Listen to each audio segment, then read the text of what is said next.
East Pakistan में लड़ते हुए फ़ौज की जो कुर्बानियां हैं वो भी एक ईंधन की तरह मतलब वो झोंका गया। यहाँ फैसले कुछ हो रहे थे, वहाँ फ़ौज के सिपाही जो है वो अपनी जानें अपने वतन पर कुर्बान कर रहे थे। जनरल साहब, ये भी एक अलमिया है जो हमारी ज़ात के साथ, हमारी चीज़ों के साथ हिस्सा रह जाएगा। देखिए, पहले मैं ज़रा सियासी अमल की बात कर दूं। जी जी। जहां तक ताल्लुक है मुजीबुर रहमान का, वो एक गद्दार था। अगरतला साजिश वाला किस्सा आपको याद है, उस केस में भी उसको पकड़ा गया था। वो 1962 से ये साजबाज कर रहा था अलैदगी। और 6 पॉइंट्स का जैसे बात की है अलगारी साहब ने, वो बिल्कुल दुरुस्त है। लेकिन ये भी एक हकीकत है कि जब वो इलेक्शन जीत गया तो फिर वो, उसको लालच ये थी कि मैं एक बांग्लादेश या एक विंग को, मशरकी पाकिस्तान को अलहदा करना चाहता हूं, लेकिन कुदरत ने मौका दिया कि मैं पूरे पाकिस्तान का वजीर आजम बनूं। तो उसको लालच आई और उसके बाद उसने जो स्टेटमेंट्स देनी शुरू की बात, जिनसे लोग आज यहाँ पे ये नतीजा खस कर रहे हैं कि वो मगरबी पाकिस्तान से मशरकी पाकिस्तान को अलहदा नहीं करना चाहता। ये बेशुमार लोग कह रहे हैं और उसकी स्टेटमेंट्स बाद मौजूद हैं, लेकिन वो उस वक्त की हैं जब उसने इलेक्शन जीत ली। सही। क्योंकि उसके बाद उसको ये ज़हन में आ गया कि किसी एक हिस्से का वजीर आजम या उसका सदर बनने से कहीं बेहतर है कि मैं एक पूरे मुल्क का, दोनों हिस्सों का सदर या वजीर आजम बन जाऊं।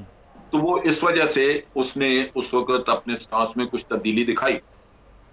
मेरे साथ एक प्रोग्राम में कुलदीप नैयर, जो भारत के एक बड़े मशहूर साफी थे, वो अब नहीं रहे।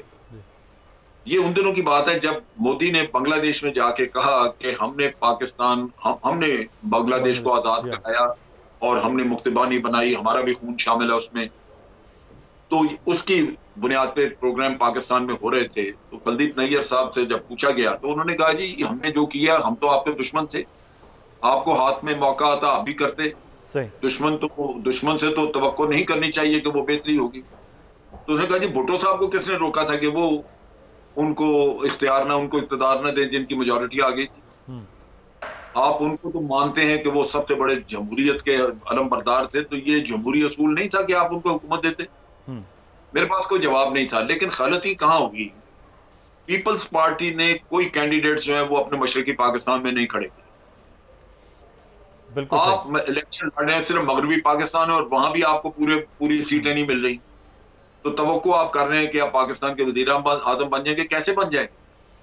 सही। तो ये जनरल साहब फिर ये तो दोनों जानिब जो है वो सियासी अमल के अंदर जो चीज़ें चल रही थी वो भी सामने थी, और जो मामलात इस एक जानिब चल रहे थे, जो फैसले कहीं और किए जा रहे थे, वो भी मामलात वो थे। उसके असरात फिर ये कि 1971 का जो इतना मुजीबुर रहमान अपनी ताईं अपने वज़ीर आज़म का सोच रहे थे और यहाँ पर चीज़ें और तरह से प्लान हो रही थी।